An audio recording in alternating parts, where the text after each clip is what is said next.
నమస్తే, welcome to our channel. నేను సౌజన్య. పులివెందులలో ఎన్నికల హీట్ పెరిగింది. ఒకవైపు సునీత, ఇంకోవైపు భారతి. సో ఒకరికొకరు ఏమనుకుంటున్నారు అనేది మనకి చూస్తూనే ఉన్నాము. ఒకవైపు సునీత ఏమో తండ్రి హత్యకు సంబంధించి న్యాయం కావాలి అని, ఇంకోవైపు ఏమో భారతిరెడ్డి మాకు సంబంధం లేని దాని గురించి మమ్మల్ని అడుగుతారు ఏంటి అని. ఇలా ప్రతి ఒక్కరు కూడా ఇద్దరికిద్దరు ప్రతి గడపని టచ్ చేస్తున్నారు. మరి ఈ అంశం ఎవరికి మంచి చేకూర్చిపోతుంది? ఈ అంశానికి సంబంధించి మనతో మాట్లాడడానికి, వారి విశ్లేషణని మనతో పంచుకోవడానికి ఈరోజు మనతో పాటు ఉన్నారు సీనియర్ జర్నలిస్ట్ దుర్గాకుమార్ గారు ఉన్నారు. వారితో మాట్లాడదాం. నమస్తే అండి. నమస్కారం. పులివెందుల్లో ఎన్నికల హీట్ ఎలా ఉందనేది మనం చూస్తున్నాం. ఒకవైపు సునీత తండ్రి హత్యకు సంబంధించి న్యాయం కావాలని, భారతి ఏమో మాకు సంబంధం లేని దాని గురించి అని ఆవిడ. అసలు ఈ అంశం అనేది ఓవరాల్గా ఎన్నికల ప్రచారాలు అనేటువంటి ఎవరికి సానుకూలంగా మారేటువంటి అవకాశం ఉంది అంటారు? అమ్మా సౌజన్య, మీరు అడిగినట్టు కడప లోక్సభ నియోజకవర్గం ఫలితాలు ఎవరికి సానుకూలంగా ఉంటాయి అనే కన్నా ఇప్పుడు కడప లోక్సభ నియోజకవర్గ ఓటర్లకు ఒక అగ్ని పరీక్ష అనేది మాత్రం తేలిపోతుంది. ఎందుకంటే ఇప్పుడు ఈ బాధ్యత అంతా కూడా వాళ్ళు కడప ఓటర్ల మీద పెట్టారు.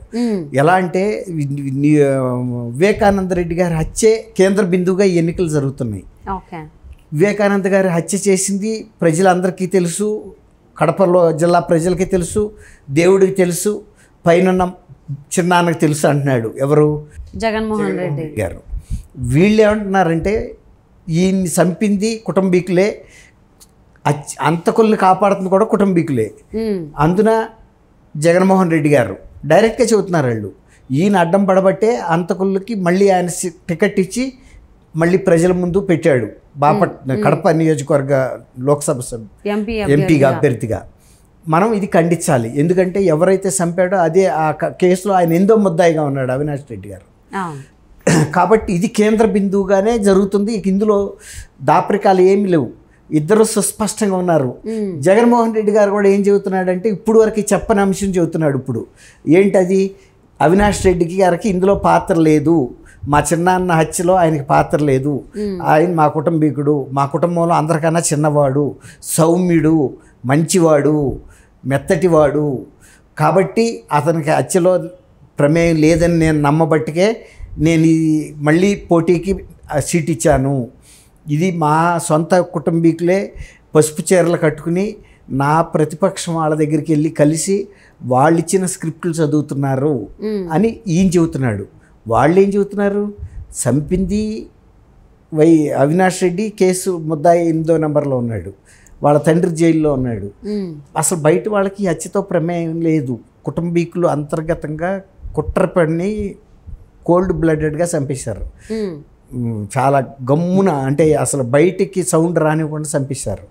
దీన్ని ప్రోత్సహించిన వ్యక్తే జగన్మోహన్ రెడ్డి గారు. ఆ అభ్యర్థుల్ని సపోర్ట్ చేస్తున్నాడు.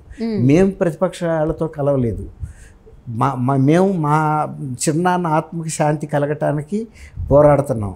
నేను షణ్ముఖ గారు చెప్పే మాట, నేను మా చిన్నాన్న కూతురు డాక్టర్ సునీతారెడ్డి, మేమిద్దరం కూడా మీ ప్రజల ముందుకు వచ్చాం. మేము అన్ని రాజ్యాంగ వ్యవస్థల దగ్గరికి వెళ్ళాం, ఎక్కడ 5 ఏళ్లలో న్యాయం జరగలేదు.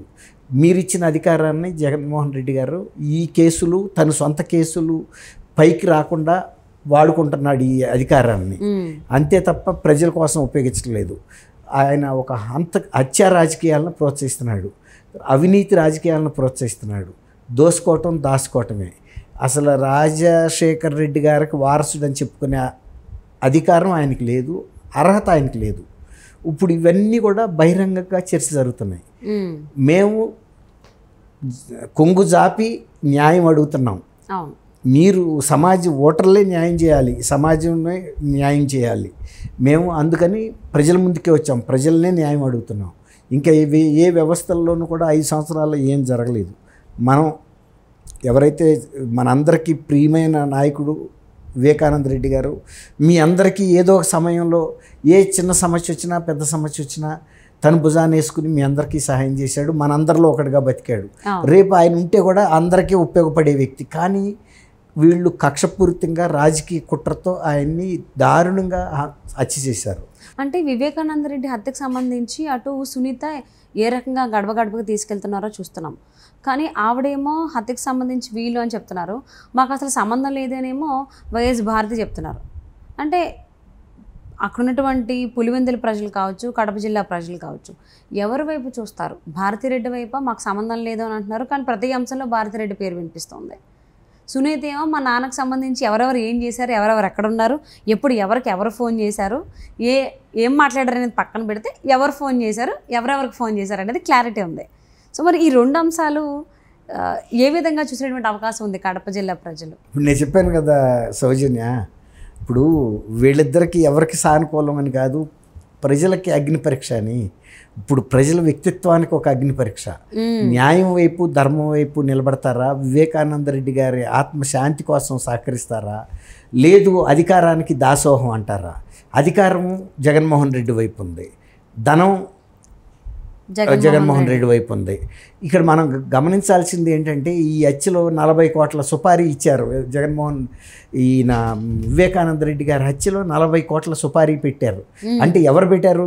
ఎవరన్నా బాగా డబ్బున్న వ్యక్తి ఇవ్వగలుగుతాడు, కానీ ఇంకొక వ్యక్తిని చంపడానికి 40 కోట్లు ఖర్చు పెట్టడం అనేది ఆయనకు వచ్చే లాభం ఏముంటుంది? 40 కోట్లు డైరెక్ట్ లాభం ఉండదు. ఆ వ్యక్తి ఉండకూడదు. ఆ వ్యక్తి ఎందుకు ఉండకూడదు అంటే ఆయన షర్మిలకి సపోర్ట్ చేస్తున్నాడు, షర్మిలని ఆ సీట్ నుంచి పోటీ చేయించాలని కోరుతున్నాడు. అది రాజారెడ్డి కుటుంబానికి చెందిన అర్హత తప్ప బయట వాళ్ళకి ఇవ్వకూడదనేది ఆయన పట్టుదల.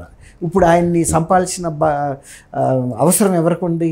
ఆయన ప్రత్యర్థులకి. ఎవరైతే ఆయన వద్దంటున్నాడు, ఇప్పుడు అవినాష్ రెడ్డిని ఆయన కోరుకోవట్లేదు, అవినాష్ రెడ్డి వద్దనే చెబుతున్నాడు, షర్మిల కోసం ఆయన పోరాడాడు. ఈ సందర్భంలో ఇప్పుడు మీరు అడిగారు ఈ ఇద్దరిలో ఎవరి వైపు ఉంటారు ప్రజలని.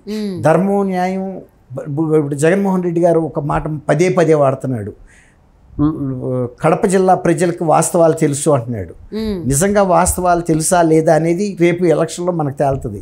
నిజంగా వాళ్ళు వాస్తవాలు తెలిసి ధర్మం వైపు న్యాయం వైపు లేతే వివేకానంద రెడ్డి గారు ఆత్మశాంతి కావాలని కోరుకుంటే షర్మిలను గెలిపిస్తారు. ఇవన్నీ మాకు సెంటిమెంటల్ లేదు, వివేకానంద గారి ఆత్మతో సంబంధం లేదు, న్యాయంతో సంబంధం లేదు, ధర్మంతో సంబంధం లేదు, మాకు డబ్బే కావాలి, ఈ యువతలాళ్ళైతే ఎంత డబ్బు అయినా ఇవ్వగలరు అని ఇటువైపు మొగ్గు చూపుతారా? లేదు, అంతకుల్ని ఎట్టి పరిస్థితుల్లో మేము ఎంత పెద్ద వ్యక్తి అయినా మేము సహించము. రాజశేఖర రెడ్డి గారి కుటుంబంలో జరిగిన ఇట్లాంటి కోల్డ్ బ్లడెడ్ మర్డర్ని ఫస్ట్ టైం రాయలసీమ జిల్లాలో సొంత కుటుంబంలో చంపుకోవటం అనేది ఇదే. అంతకుముందు బాహాబాహి గొడ్డలతో నరుకుని కత్తులతో నరుకుని ఎదురెదురుగా పోరాడి చనిపోయారు, కానీ లేకపోతే బాంబులు వేసుకుని చనిపోయారు. ఇట్లా సొంత కుటుంబంలో వ్యక్తిని సఫా చేసేసి మళ్ళీ ప్రజల ముందుకు వచ్చి మేమేమీ చేయలేదు, మాకు సంబంధం లేదు, లేదా చంద్రబాబు చేశాడు అన్నారు. చంద్రబాబు చేసి ఉంటే 5 ఏళ్లలో ఆయన కేసు పెట్టించాలి కదా లోకేష్ మీద. కానీ తర్వాత అసలు కనీసం ఇప్పుడు ఆయనకి సంబంధం లేదు అని చెప్పాడు అవినాష్కి. ఈ విషయం గల్లీలో చెబితే ఎట్లా? కడప గల్లీలోనూ పులివెందుల గల్లీలోనూ కాదు, ఢిల్లీలో ఉన్న సిబిఐ ముందుకు వచ్చి చెప్పాలి. అప్పుడు వాళ్ళు రికార్డ్ చేస్తారు. చీఫ్ మినిస్టర్గా నువ్వు నీ సొంత తమ్ముడిని, చిన్నపిల్లాడు, అమాయకుడు, చాలా గుణవంతుడు, సౌమ్యుడు, ఇవన్నీ ఉన్న వ్యక్తిని నువ్వు కాపాడాలంటే సిబిఐ ముందుకు వెళ్ళాలి. సిబిఐ ముందుకు వెళ్ళటం లేదంటే అందరితో పాటు నువ్వు కూడా కుట్ర చేసినట్టే ఆ సౌమ్యుడిని శిక్షకి గురి చేయటానికి. నువ్వైతే ఎందుకు ఓపెన్ చేయవు? నువ్వు వెళ్ళి సిబిఐ ముందు వాంగ్మూలం ఇస్తే ఒక ముఖ్యమంత్రిగా ఆ ఇంటి పెద్దగా ఆయనే కదా, ఆ ఇంటికి ఇప్పుడు పెద్ద, కొంత విలువ ఇస్తారు కదా. మరి అట్లాంటప్పుడు ఆయన ఆ సహాయం చేయకుండా ఇక్కడికి వచ్చి చెప్తే అది ఇప్పుడు 5 ఏళ్ల తర్వాత, అప్పటి నుంచి ఇప్పుడు వరకు అసలు చెప్పలా. సంబంధం లేదు అంటే అప్పుడే చెప్పాల్సింది. అప్పుడు కేసు బుక్ చేసినప్పుడే అడ్డం పడాల్సింది. అసలు బుక్ చేయాల్సింది మీరు చంద్రబాబు నాయుడు వాళ్ళ మీద అయితే వీళ్ళ మీద ఎందుకు చేశారని. ఆయన ప్రధానమంత్రిని అనేక సార్లు కలిశాడు. సిబిఐ తప్పుడు విచారణ జరుపుతుంది, దర్యాప్తు జరుపుతుందని చెప్పాడా? బయటకు వచ్చి చెప్పాలి కదా, సిబిఐ మీద నేను ఫిర్యాదు చేశాను హోమ్ మినిస్టర్కి, ప్రైమ్ మినిస్టర్కి అని. ఎప్పుడు చెప్పాలి, ఇప్పుడు వచ్చి చెబుతున్నాడు. అంటే ఎన్నికల కోసం చెబుతున్నాడు తప్ప ఆయన స్వతహాగా ఆయనకు తెలుసు వాస్తవం. అవినాష్ ఇందులో లేడు అని ఆయన కూడా నమ్మట్లేదు, ఉన్నాడనే నమ్ముతున్నాడు. లేకపోతే ఆయనే పోరాడాలి కదా. కాబట్టి ఇప్పుడు ప్రజలకు అమ్మ ఇది అగ్ని పరీక్ష. లోక్సభ కడప జిల్లాలో ఈ దేని వైపు నిలబడతారు? ధర్మం న్యాయం వైపు నిలబడతారా, లేదు అధికారం వైపు నిలబడతారా? చూద్దాం. తప్పకుండా అండి. మరి ఎన్నికలు ఉన్నటువంటి నేపథ్యంలో పులివెందుల అటు భారతి ఇటు సునీత ఇద్దరు కూడా ప్రతి ఘటనని టచ్ చేస్తున్నారు. మరి ఇది ఎవరికి సానుకూలంగా మారనుందనేది చూద్దాం.